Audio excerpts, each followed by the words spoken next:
Hello, everybody. Good morning, good afternoon, good evening. Welcome back to my channel. This is yet another episode of Looking Back, Walking Through the Valley edition. I am Jay Danae, your host forevermore. And I am so excited to be back with a new guest. As you all know, I am I am doing more as far as bringing people into conversations about grief, about transitioning, about healing, everything that is in the realm of hard conversations. I love them.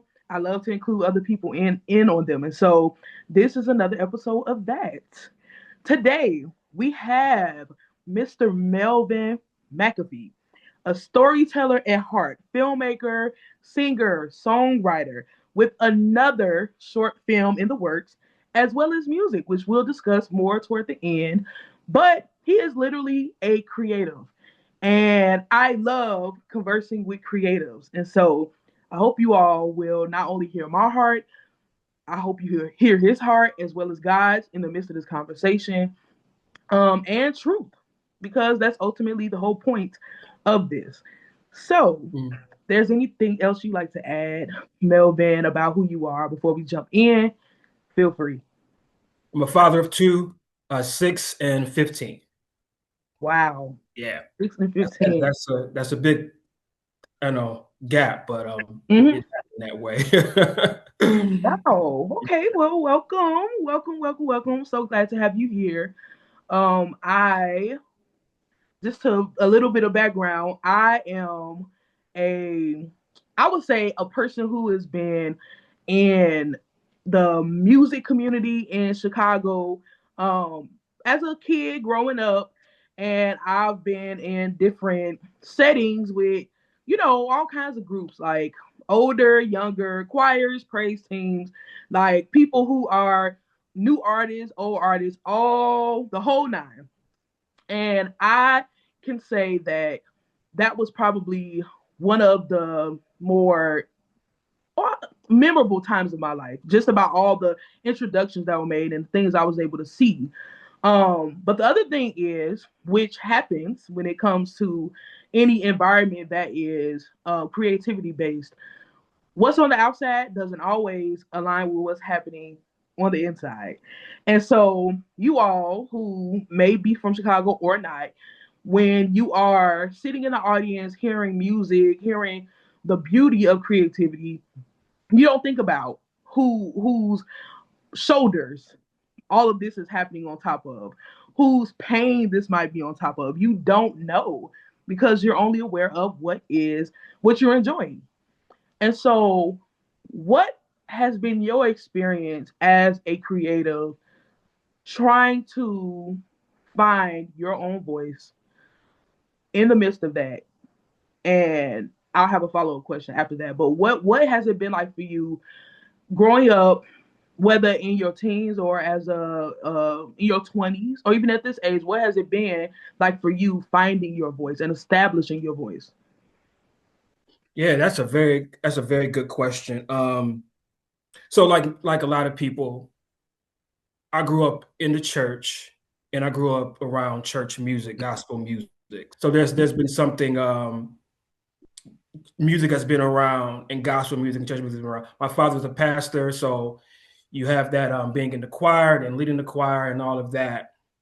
I think something interesting happened to me in my creative journey is moving from Peoria, my hometown, to Chicago, Illinois. And I attended Columbia College, which is a fine arts college.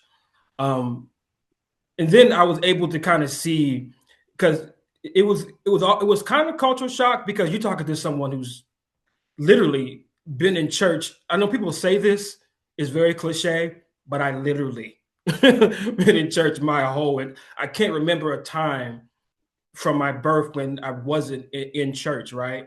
And so moving from Peoria to Chicago, attending a fine arts school, staying on campus and all that, and seeing this other side of art, because if we really are honest with ourselves, gospel music is another form of art. We don't think about it that way because we just know how to do it. But it is art. So I guess seeing that and experience that transition from being in church and then going from there to an art school and then experience different kinds of music uh, added on top of gospel music, like rap, hip hop music, pop, and just older music, jazz, everything that contributed to um, my creativity a great deal. That's probably the main thing. Um, and then through that, I know there was another question you had, like in terms of like uh, your personal life, in terms of your creativity.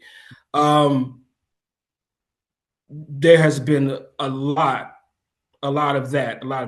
But if you have a follow up question, you can go ahead and ask your next question. But that's Okay. yeah. Okay. Well, thank you for your answer. I understand the growing up in church. I understand culture shock. I understand all of that and how those kinds of experiences, when you are introduced to something so in a way abruptly, because culture, that's the whole point of a culture shock. It hits you like, wow, this is not Yes. what I've experienced. Yes. That comes with grief. Yes. That comes with a different level of grief. Even though you get to learn new things, you might be exposed to some things that you enjoy. But on the other side of that, it's like, oh, I did not expect this. I didn't expect that. That don't seem right. Hold on, nobody prepared me for that. Right. Did you Okay. have any experiences with that, even though you were moving in the realm of something you loved, which was music? Yes. Yes. So my experience. So I remember the first day, and this is going to be a long answer for you. Okay. So I remember the first day I got to Columbia, and I remember looking out of my dorm. I stayed on Polk and State, and this is a very vivid imagery. I remember it like yesterday, and I always hold it dear. And I looked out of my window, and there was a hardware store. The hardware store is right there on I think it's is it State? I think it is State. Um, and I looked there, I looked around, and I said, I feel like I'm at home. Mm-hmm. I feel like I was at home because I never felt. People would always tell me that I'm weird, like, but I never paid attention to it. I'm just like everybody else. I'm like, I like the same things everybody else likes, but I would hear it over and over and over and over again. And then when I got to Chicago and I was on campus and I was around people that like my was always different. I was in church, but I liked animation, I liked comic books, I liked different kinds of music, which was the main thing. Right. Because I'm growing up in choirs, groups, quartets, love quartets, by the way. Nobody knows. That's my number one inspiration. My first inspiration was quartets. My parents and everything love quartets. And so when I got there, I was like, okay, these people are more like me. Right. And so I felt at home and I felt comfortable and I felt this is somewhere where I was meant to be. I was destined to be. So we talk about pain and we talk about grief and we talk about that. My first experience within the arts, to answer your question directly, was a choir that I helped found, Yeah. right? This was not only my first experience with, frustration and pain in my creative life, but it was also my first experience with betrayal. Mm-hmm. Because I can't remember a time that I've been betrayed like this. Not like this. You grow up and you in school, or you may get in a fight with a friend or something like that, or something is said, but it's nothing major. But this was the first time that I was actually betrayed by someone where it ended up having an impact.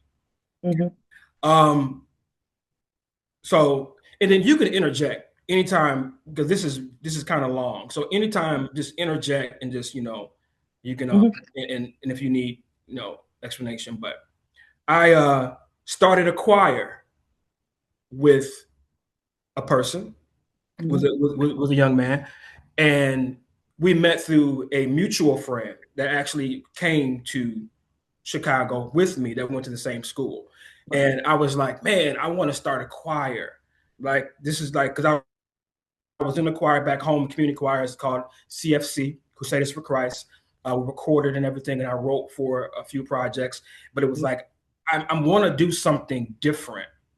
And I want it to be so that there's this is a collective. There's nobody's name in front of the choir, because by at that point it was always this person and this person and then the choir, this person and then the choir. But what if Mhm. everybody was kind of, it was a collective, and we didn't need to express to people who was the leader. It was understood internally who was the leader. But how we presented ourselves to the public is that we are one movement. We are a group. We are a movement. And I was thinking of the name, and I was like, I want to start a choir, and I think I wanted to be called Zion Movement. Mhm. I was like, it's perfect. It was like, I don't hear anything like this name at all. Like at the time, you had, of course, you had all the Chicago greats. You had New G, and you had the Tommies, and you had Malcolm Williams was really big at that time in Great Faith. And then you had like what really inspired me was Youthful Praise. Because I don't know if you Mhm. remember or not, there was a dark skinned guy, and I forget his name, that was with JJ that started Youthful Praise. It was just called Youthful Praise in the beginning. And I want to say, don't quote me on this, that the other guy may have passed away. I'm not sure. But then it became J.J. Harrison and Youthful Praise. But in the beginning, it was just Youthful Praise. And I was like, that's dope. I like that. I like what they're doing, because it's like we see the leaders on the cover. We know, but it's it's kind of like, it's a collective. We're one unit. And so eventually, um, I connected with this other person, and he wanted to as well. He was leaving a choir, and he was like, I want to be ahead of something. I want to do something. And I was like, well, I want to as well. This is my idea. So everything I'm telling you is what I told him. Mhm. And the name as well. I was like, hey man, I got a name. Let me know what you think. Zion Movement. And he was like, yeah, I like that. That's okay. Then we go on from there. Right. Um, I recruit Columbia students, and he recruits people he already knows. So Mhm. I'm new to the city. I'm like 2 years in, maybe if even if that. So I don't know a whole bunch of people, but through him, I met these people, right? So we're going and going, and I need to add this information because it's going to make sense of how I felt later. Um, this person was not confident in teaching music, Right. which is, you got to know how to, if you're going to start a choir, that's like the most basic thing you have to know how to do. That's fine. I took the responsibility of teaching the music. Um, and then also along with that, if you know anything about, choirs, new choirs, you have to develop a sound, because you may have some people, and this was the case with Zion Movement. Some people been in choirs before, and they know, already know what the language you're using, right? When you're teaching. But some people, maybe just church choirs here and there, and may need guidance. So my responsibility was not only teaching songs, but teaching how you should sound when you are singing these songs. That's vibrato, that's overtones, undertones, when to be loud, when to be quiet, chest voice, head voice, all those types of things. So I was responsible for doing that Right. and teaching the main songs, because this other person, he just wasn't confident in what he was doing. A lot of vision, nice person, charismatic, was able to get people together. That was his gift, able to get people together because he was likable. And my job was to be mean. Everybody be mean and teach the songs and teach also some discipline, because if you're going to be a good choir, you got to be disciplined. That's just what it is to be. So we go along, go along. I stayed back in Chicago for the summertime to be in this choir because I was supposed to go back home, but I stayed back in Chicago, and then we finally get to our some of our first gigs, and everything is going good, and the choir is growing and it's expanding, and then when we get to these engagements, they start bringing us up as this person's name and Zion Movement. And at first, I was like, oh, okay, they don't know, you know. But I mentioned it to him. He's like, oh, it's cool. It's just, whatever. I was like, okay, brushed it off. Another engagement, the same thing. Blah, blah, blah, and Zion Movement. Mm-hmm. I bring it up again. And at this point, he's like kind of dismissing it. And I can understand, I can tell at that point that he is okay with this. Mm-hmm. As a matter of fact, I think it's kind of what he wants. Now, I'm telling you this out of my opinion, of what I felt. This other person may have another side of the story. And I was like, I didn't know what to do because what do you do? Like, because I'm new to the city almost. Even the people I know from school or whatever, now they're in the choir. Everybody's having a great time because, everybody wants to be a part of something. So Mm-hmm. when it's going, it's going. You wasn't there in the basement though. You wasn't there like when we had 3 or 4 singing in the basement, no music. But when the train is moving, people are gonna jump on it, and that's what happened. The train started moving, and we were invited to bigger engagements and all that. And anniversary was coming, and then I remember we had an engagement, and I was directing, and I think someone that was close to the co-founder wasn't paying attention and was like messing around or whatever, and I kind of just said something, and then they kind of just looked at me back. This is in the middle of we trying to sing. Mm-hmm. We're literally up here like, okay, let's go, right?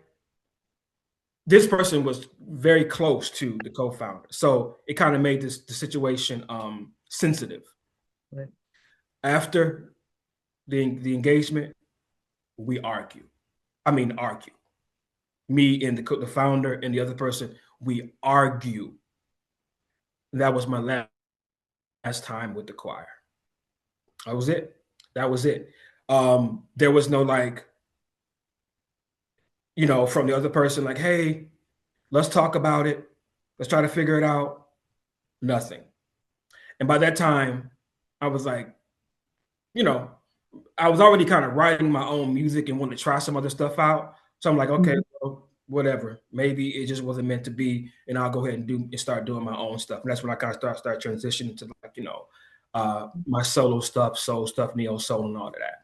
But that was it. That was my first experience with betrayal, Mm-hmm. in my creative endeavors. And as a matter of fact, in life. In life.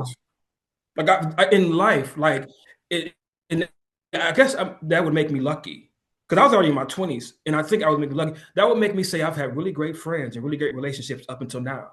Mm-hmm.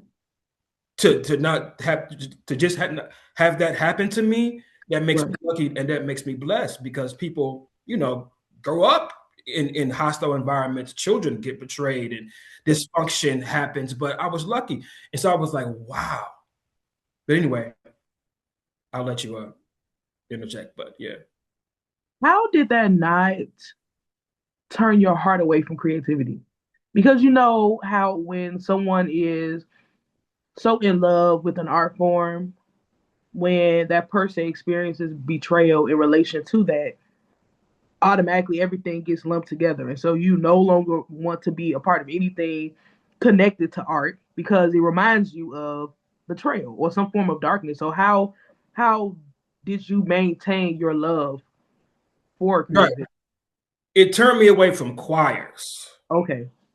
It didn't turn me away from creativity. I got a creative boost. I was able to do some very great things. I was able to like I was able to gig locally. I was able to sing, do some backup work for Common, for Carl Thomas, Hmm. Bobby Brown, which is really random. And it was funny, but it turned me off from choirs. It was like, and I know it was like one case. It's not the case every single time, but I was like, man, like that was. It took me a minute to collect my thoughts because Right. right after it happened, I just went on to the next thing. Hmm. I didn't become. I didn't start feeling a certain way to years after. Right. Right. It was years after when I started to like when and it wasn't grief. It was more like it was a mix of being bitter and it was a mix of just some kind of no hate. It was more like disdain or something like just kind of bitter and frustrated. Right. Which is understandable. Right. Something, Because yeah.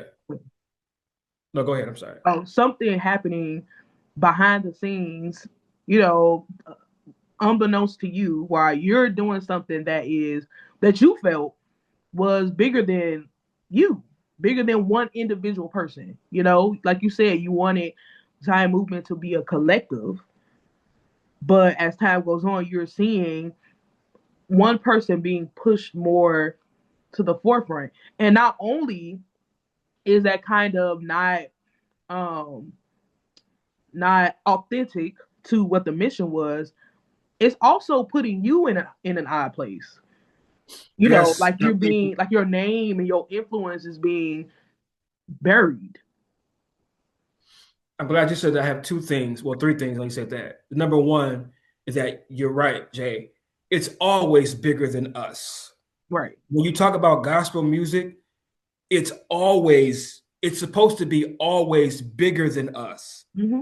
But we don't get that because I think that I'm a child of gospel music and I love it. Love it to this day. It's on my playlist.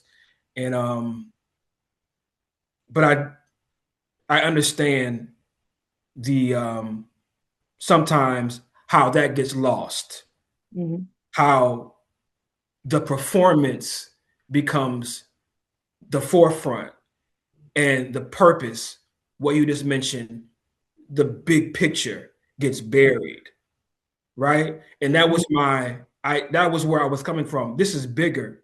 As if we operate as a collective, then it signifies that this is bigger than one person, Exactly. are bigger than two people.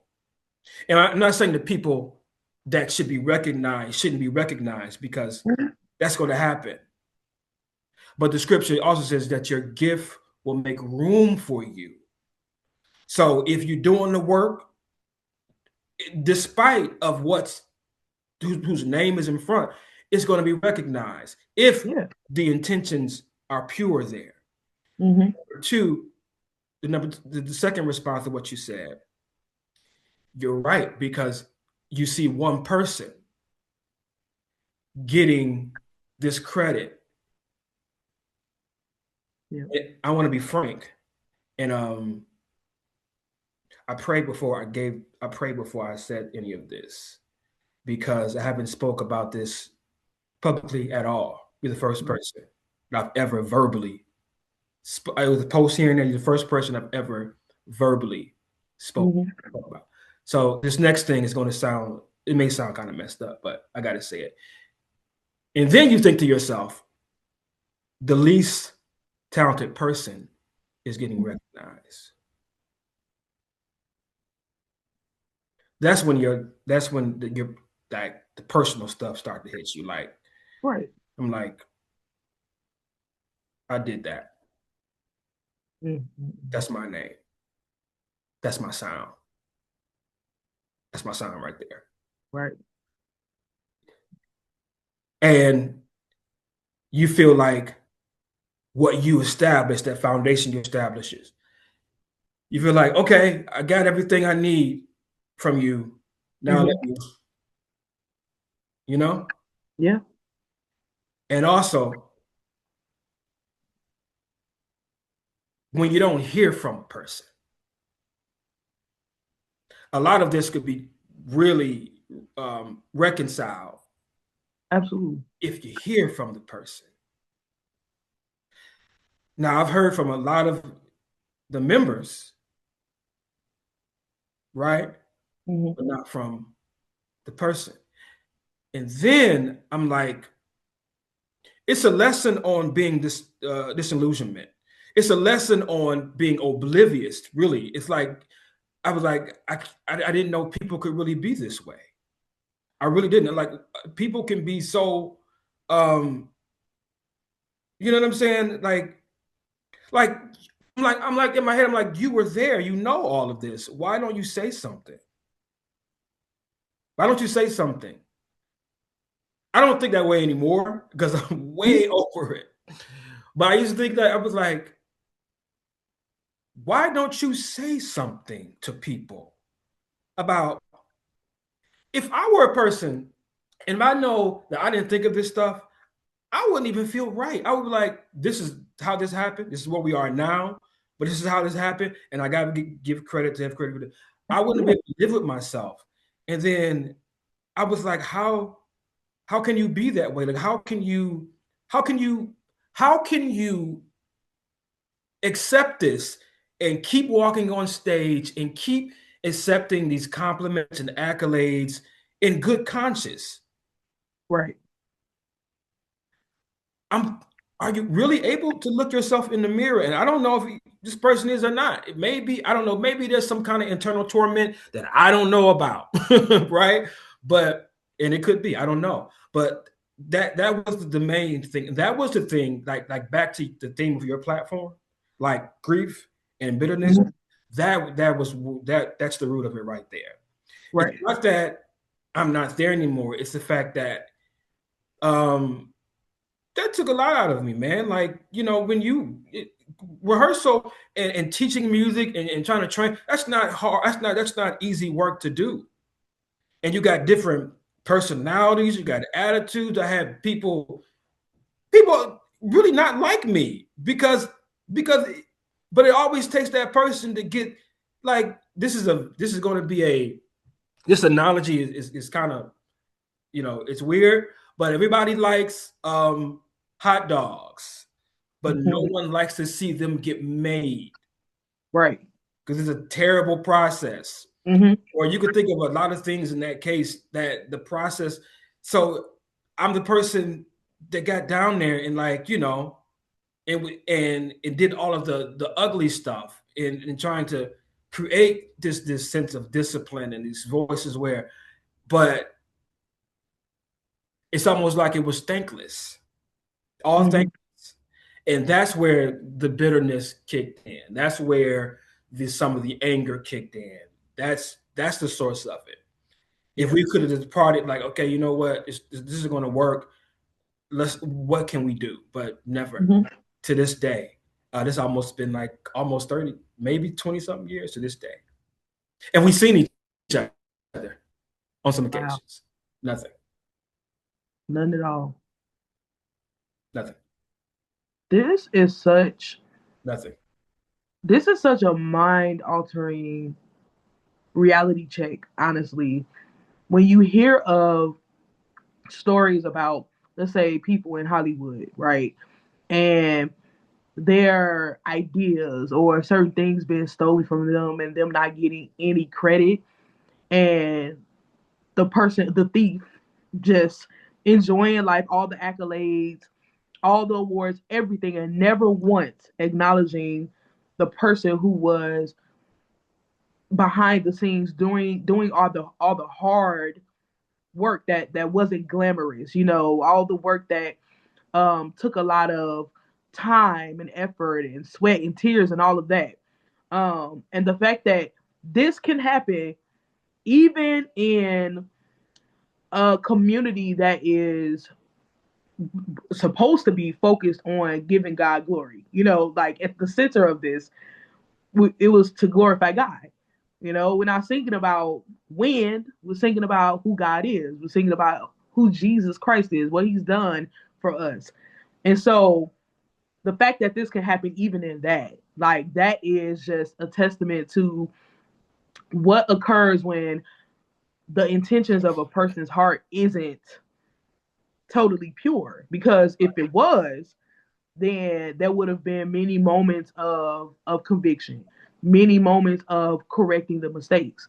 And I commend you honestly for not coming out with the truth over and over and over again. Because if I think of myself in my early 20s, way back when, and something like this happened, I know, I Right. know there would Right. be so many, honestly, for me, many messy moments, and God Yeah. would have had to like personally sit me down.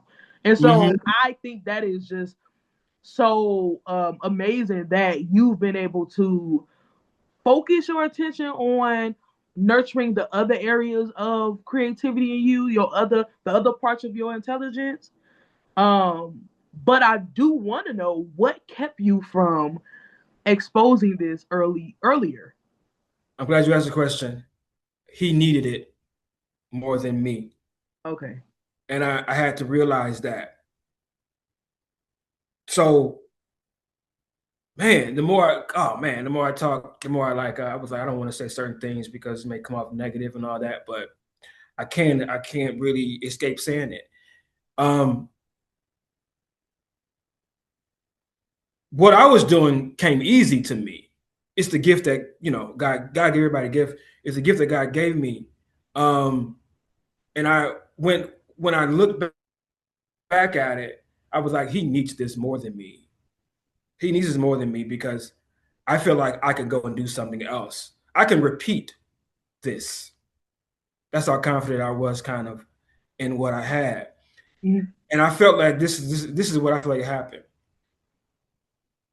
He couldn't stop it.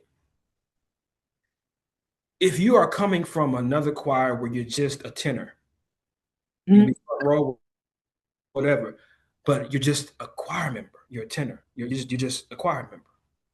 And then you go and see, oh, now I'm my people are saying my name now. Mm-hmm.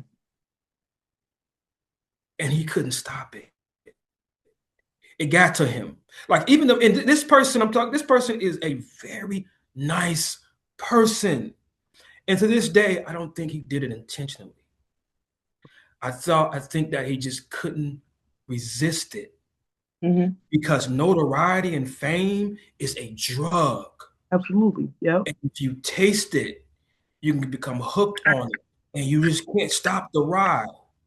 And I think he got on the ride and he couldn't get off. Mm-hmm. And I was a casualty. Man. I was a casualty. Like he got on the ride, he was like, okay, about time. I've been in this choir, but now I got my own thing going and I got my own thing going. If I say something about whose this really is, then I have to share some of this. Mm-hmm. I don't think he was able to do it. That's the only, and Jay, that's the only reason I have. And it's the only reason I have because I haven't heard from you. Mm-hmm. But if you were to give me another, then I would have something else to go by. I don't care anymore. I mean, we can, it is what it is. But that's my feeling. It's like um, he didn't have the he didn't have the goods to like really teach music and train and really get that foundation going. But he can do this though. A lot of people can do that. He's good at that. He's like, so I got that part. Now I got it. I got the foundation going. I can go now because I can do that very well. And now I can get other directors come in to teach and all that stuff. And he got bit by that notoriety Yeah. and got on that train and just kept moving and he couldn't get off. Mm-hmm. He couldn't get off. And like I said, and I said that to say that I don't think he intentionally like, I'm finna steal this person. I'm finna, I don't think he did it on purpose. I think it's something that happened. It doesn't excuse you, it doesn't justify it, but it does make sense of it. Hmm. Hmm. I think that is a very gracious perspective to have of the individual and the situation.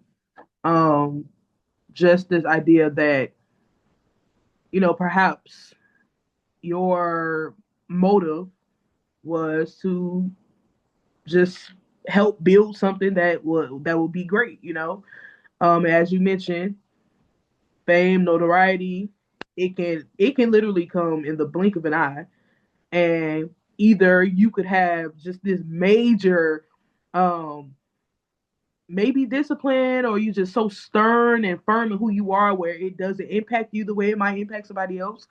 But everybody was younger back then, and so let's say you're not used to getting that kind of attention, and then boom, you get it, and your first whiff of it is something pleasing, you know.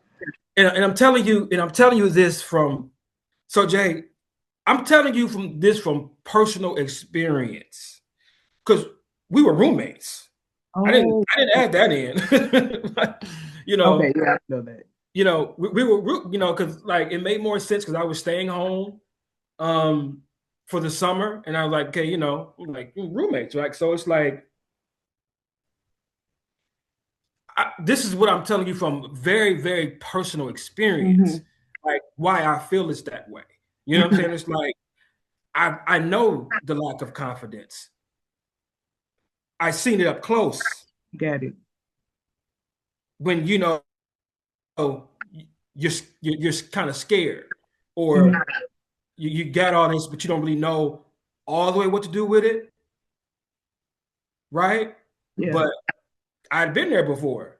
Like I've been in a few cars in Peoria, like so I was ready. I was ready. I was ready to go. I was like, I want to start. I was ready to go. This is the first song, second song, this is the third song. It's how you do this. It's how you do that. So I was ready to go, and I think that you know. Then I was like, okay, if this is gonna be a relationship, that's fine. I'll do all this, and you just whatever. I was cool with that. Hmm. And go back to what I said. Like that's why I said that because I was able to sense that from him. Hmm. That you know you're a kind person. Hmm. You're likable, right? Kind, likable. Those are great attributes, right? You're charismatic to an extent, but you're just not confident, and you lack the talent. I can. That's what that. Maybe that's why we're together. Maybe that's why we're in this choir together. Hmm. I can bring that, and then we. But you know, it's what it is. You take what you need, and you go on. You go Right. on. But yeah, that's what happened.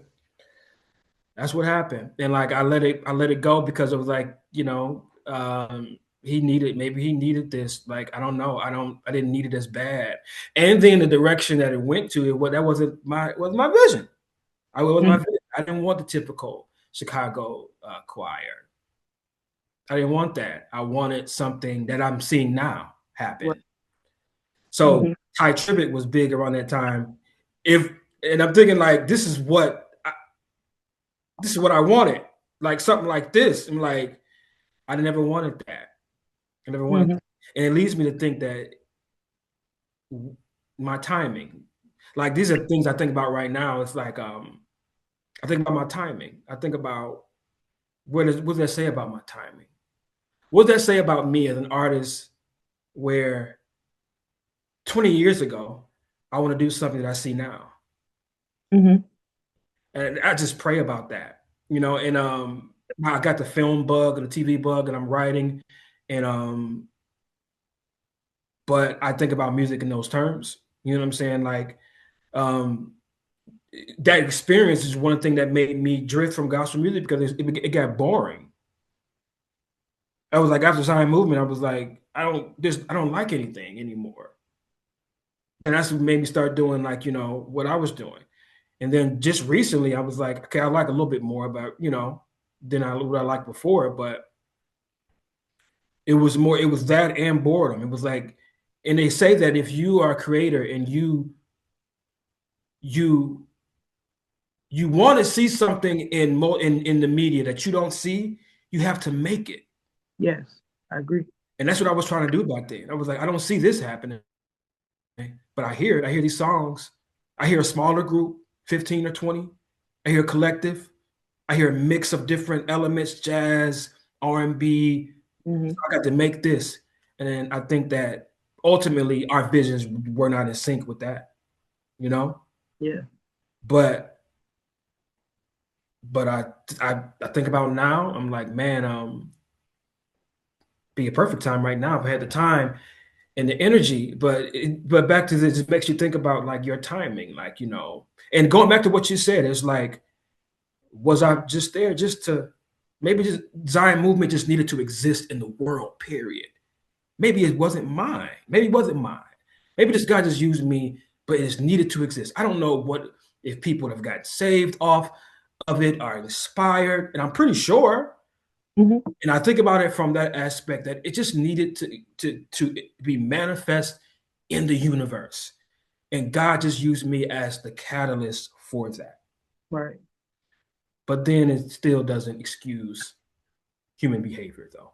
Yes, absolutely. Two things can be true at once. There you go. Two things can be right. Mhm. Do you think that if you did not experience that kind of betrayal, that perhaps you wouldn't have been able to explore these other realms of creativity? Like, do you think you would have gotten stuck or trapped in that for longer? That possibly could have happened. I don't. Yeah, and I thought about that too. Like, what if I would just been going along, and this would have been? I'm thinking about would my ideas flourish? Like, what would have happened? And I stopped thinking about that because I'm like, I don't think it would have because, like, you see what you see right now. I'm like, that's where he wanted to. That's where he wanted to go all along. Hmm. I don't think he didn't really agree with my idea. He wasn't vocal. You know what I'm saying? Because we could have stopped then. If you were like, nah, I don't see that. I see a big choir, hundreds of people, and I see all of that. Then we could have stopped right there and compromised somewhere. But I don't Hmm. think and it goes back to that confidence. I don't think he was confident enough to even vocalize what he wanted. Yeah. But I think that I don't think it would have worked. Like looking back on it, I don't think I don't think it would have worked because I think eventually maybe I would have just left. I was like, or started or found enough of a network to start then my own group. Hmm. That's maybe what would have happened. But I went the other way. And I was like, I'm just gonna these songs that I got going, like I'm gonna explore that. But that was a good question, and I did think about that a lot. But so the easy answer, I think maybe it would have went for a little longer. But then I was eventually I gotta do this. Yeah. Yep. Because ultimately, just judging about what you said about, a lot of the other things you worked on, it sounds like, God wanted you to be able to venture out with that skill set and the knowledge and the even the curiosity I feel you've always had. I believe God wanted to take you farther and introduce you to, other or bigger things. And still is, it's not over. Like you're still, like you said, you have another short film you're working on and exploring other kinds of music. Like gospel music or choir isn't the only way to be able to demonstrate your knowledge, Yeah, what you have in your toolkit. So I right.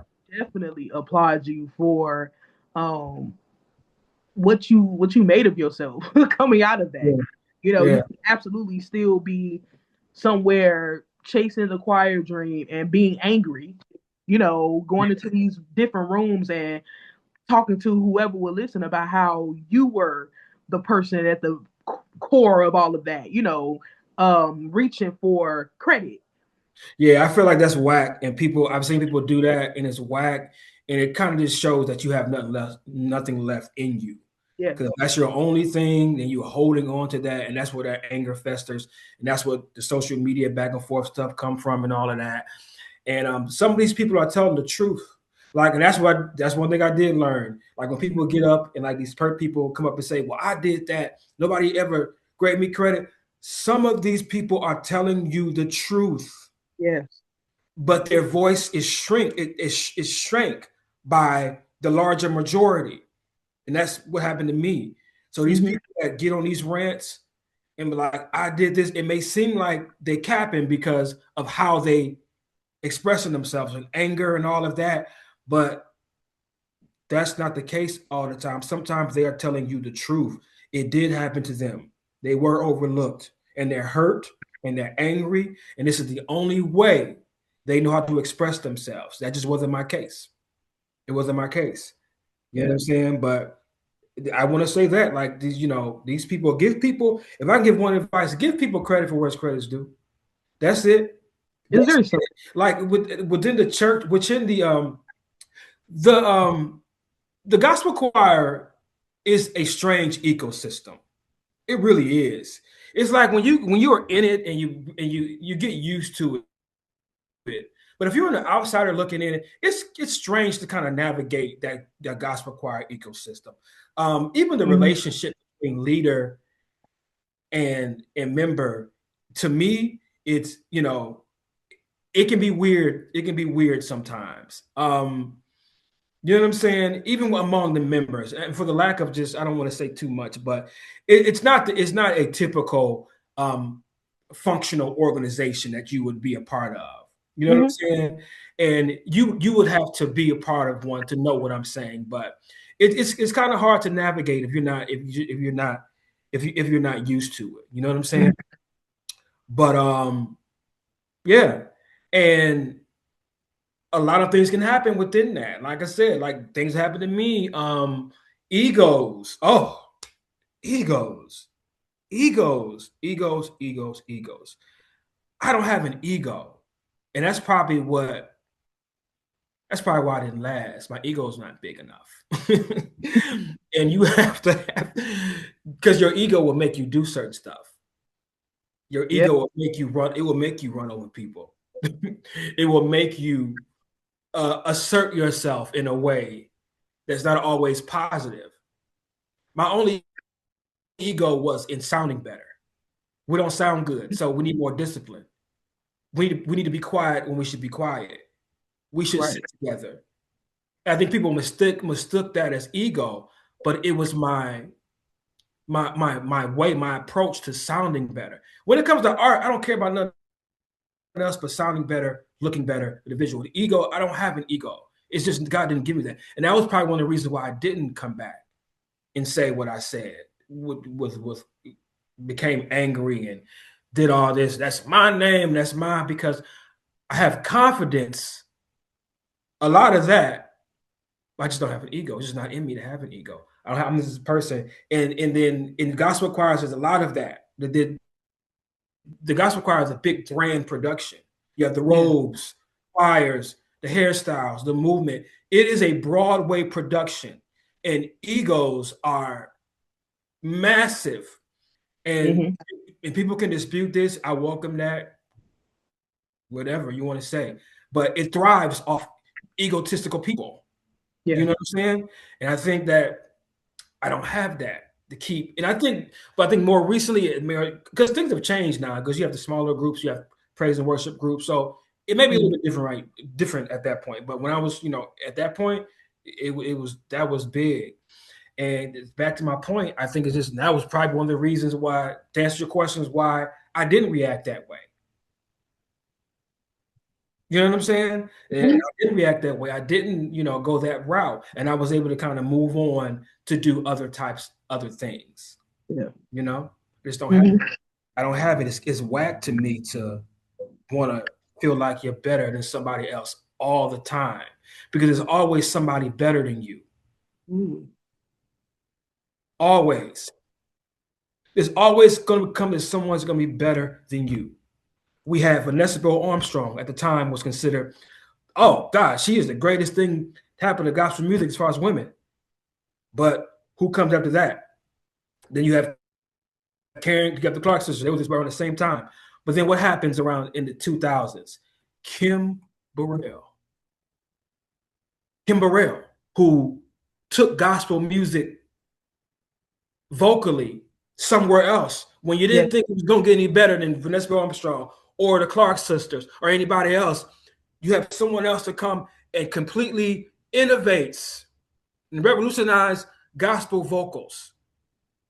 And then somebody's going to come after her and do the Yes. same thing. We haven't seen them yet. My point is, egos, there's someone always better.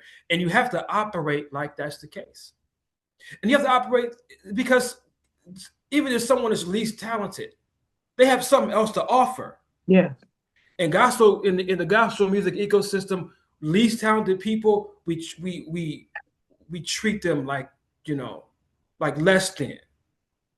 Because if you ain't got if you ain't got if you ain't got the right vibrato, the right power, all that, then you won't get the treatment. But Mm-hmm. that was the reason why I wanted this. This is a collective. We all have something to add to this Yeah. of importance. But but yeah, but yeah, Yeah. I think that people use their ego as a foundation when they feel that they have something to prove, and that's it. that's That's it. what makes it not authentic.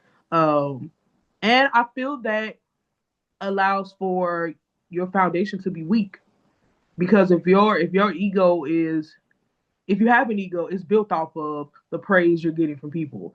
But just as easily as your identity is being built up by that, it can be destroyed by criticism, by people, Yeah, speaking negatively of what you're doing. So I think it is powerful yeah. to allow literally your gift to speak for itself. You There's mentioned not a earlier that your there's not a gift greater is power than that. yes. There's no what you just said. I'm sorry to interrupt you, but there's not a greater power than seeing art speaks for itself. Mm-hmm. I Like, love I'll that. give you an example. When you watch movies, you don't see the director. You don't see the director of photography, the DP. You don't see the assistant director. You don't see the grip. You don't see all these people. All you're seeing is the movie, and that thing is speaking to you. Mm-hmm. Mm-hmm. So you said a word right there, and that goes back to what I want to see happen. When you see Zion move, you're not seeing these individual pieces. You're seeing a one vehicle at work, and you're hearing some of the best music you've ever heard in your life, and Mm-hmm. you contribute everybody for making this happen. Yep. That was my vision. Mm-hmm. Vision. And I'm sorry, I just had to stop because you said something really important. Like, there's not a greater, like, you can be in, I can talk all day and interview and tell you what I can do. I'm good. I can sing, I can write, I can play, but it's really nothing until I see it. It's gonna Exactly. speak for you. Yes. It's gonna speak for you. And I try to do that. I don't talk a lot about that's why I haven't talked a lot about this because I'm like, there's there's been moments like throughout the years I'll say something like I'll be having a day, and I don't know if you've seen, but I have said some things,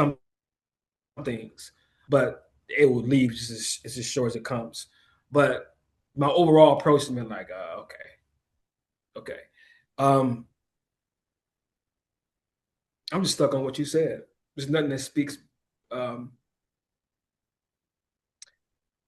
because just recently, film has become an important part of my life, and I think film is the greatest expression of human beings Mm-hmm. because it combines visual images, it combines music, Mm-hmm.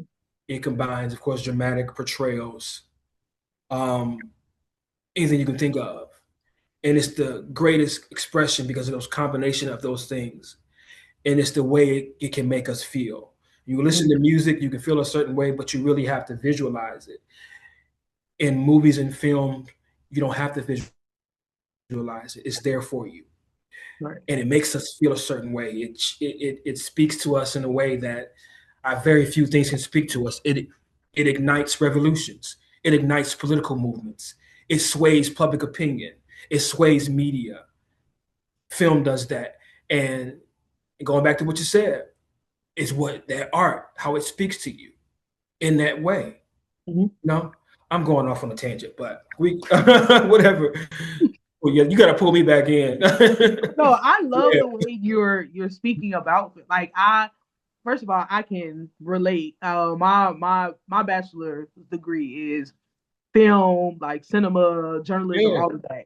And I feel that it's like there is not enough to learn about film. Like the more you immerse yourself in it, the more new things come to light. You're like, yep, oh, I didn't know that I could use this to share the message that I was trying to bring yep, to the masses. Like there's so many ways to convey your point. Like I think while you were talking, I immediately thought about Ryan Coogler. I have never seen this man as much as I do now, in relation to Sinners, but I always heard his name.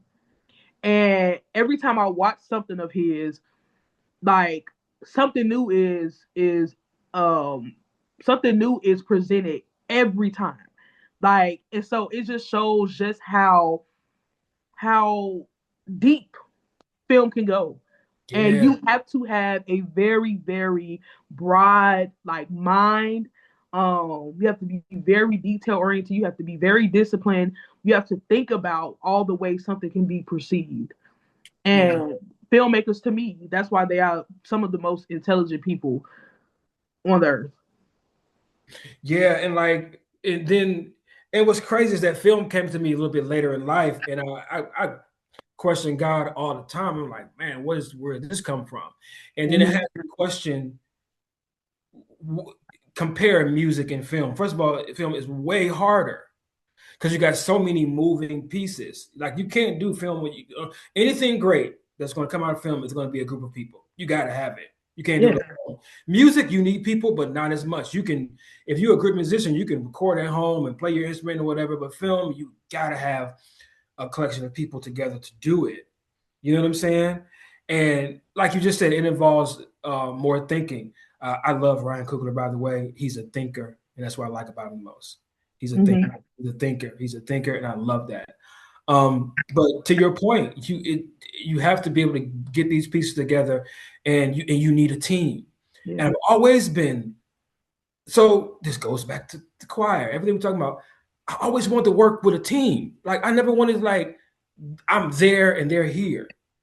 And that was the purpose of Zion Movement. Like the name Mm-hmm. and the whole collective. It was like, I want to be with a team of people so Yeah. that we all up. You know what I'm saying? We're together with this. And that's what film, and that's going back to film. It's like, I want to make sure, like I said earlier, it's like you see this film, but you don't understand. You have a director, an assistant, to the assistant. I served as a second AD on a project. So you're assisting the assistant. You have your Right. DP, you got sound, you got all these people. Only one person go up and get the award, but that is so far from the truth. You got Mm-hmm. all these people that bring this together, and it's fascinating and it's fun and it's very very hard, and you have to be sick to want to do it because it is so many moving parts. But going back to your point, yeah, it's like it's one of those things, art and film. Yeah, So in the vein of film, can you yeah. share a bit about the film you released and the one that you've been working on? Yeah, so I released a short. It's called "We Gotta Do Something." It is on my IG at Imagine Juice, and it's also on YouTube at Cartoon Lion Media. It just says Cartoon Lion Media, and it's called "We Gotta Do Something." Basically, the synopsis is three African American women at a book club, and they begin talking about things that are relating to Black issues. So the book club turns into a debate, a 10-minute debate on what they feel that Black people should be doing in modern society, right? And we've been in these conversations in the barber shop, the beauty shop, and family reunions. Black folks need to do this, and need to do that. But this is, I wanted to take that subject and really dive into in an intelligent way by three Black women. Let me pause right there. That was very purposeful because Mm-hmm. I that Black women have answers for the world, and we should tap into that. Um, we need more Black women leaders. Mm-hmm. Black women are intellectual, they're intelligent, they're hardworking, and it's time that we lean more into African American women for some answers politically into the world. So I wanted to use those characters to express, for the plot, to express what they feel that Black people should be doing. It comes from a perspective of one person is kind of like fiery, like very political. Next person, the other woman is from a more intellectual, really educated level, and Mm-hmm. her reason she has some kind of moral outrage behind what's going on with Black people. Then there's kind of just like a person that's serving as like the mediator between the two, who has something to say about everything too. But Mm-hmm. so it's only like 10 minutes. So like I said, if you go to YouTube or the IG, you can watch it. Wow, wow, wow. And currently, I'm working on another short. I'm a blurred. Like I don't know if you're Black now. I'm a nerd. I've been a nerd all my life, and it's going to be centered around that. Um, and you know what? I don't want to talk about it too much because it's kind of hard. I don't want to confuse. It's kind of hard to kind of really express it. But Mm-hmm. if you stay on like my IG, I'll be releasing because I want to release 4 parts. It's going to serve as one narrative. Mm-hmm. 4 parts serve as one narrative. It will be called Blurred is the Word, but I'm going to release pretty much a storyline, the plot, more and more on my IG page. But for right now, we got to do something. It's been out for like three or 4 months now. Okay. So I am going to put all of that information, Instagram, where they can find the film, how they can follow you and support you, all in the description of this video. By Yep. the way, for everybody, it is going to be on YouTube. There'll be clips on my Instagram. I'm sure you'll share clips as well, and so people will have more than enough opportunity to find you and to support you. But I am very excited to see all of what you'll create in the coming days, from music to film and will everything else that you'll explore and release to us, giving us the privilege to see what is on the inside of your mind. Um, but all in all, I am very grateful that you allowed this platform to be what we use to share part of your story. Thank you. That is, not all of it is a small part of who you are and what you've come from and where you're going. But I do think that it does give a bit of insight, into like how you've handled your journey and how you got to the point where you are now, and where some of your zeal came from, and how you'll use it in your future projects and everything else, all your endeavors in the future.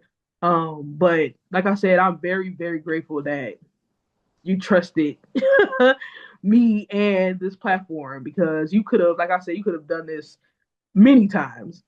Um, Mhm. but you did it here. And I hope that you've been able to share um, at least the meat of what has happened in I your like experience. I like you because you are sincere. I'm pretty good at telling sincere people. I'm really good at that. A sincere and no frills people, and you have a sincerity that's going to pay off for you. It's going to pay off for you. Don't quit. Keep doing this. Keep doing this, and that's why I did it because I see you, and man, keep it up. Much. Thank you so, so much. Yes, Hopefully, in the future there'll be some collaboration. yes, yeah. Yeah, two black I'm with people you. in film, in the arts. You know, like who knows what can happen when you combine two very crazy minds. You know, There what could you come from go. that? There you go. There you go. But yes, thank you so much, Okay. Melvin. I am going to share everything so that people can support you. Yes, everybody, thank you so much for watching. Thank you so much for supporting. Please be on the lookout for everything that Melvin has in store for you all and what I have in store for you all. Follow him, follow me, subscribe for more if you're interested in this kind of content. I love y'all so much. Bye. Peace.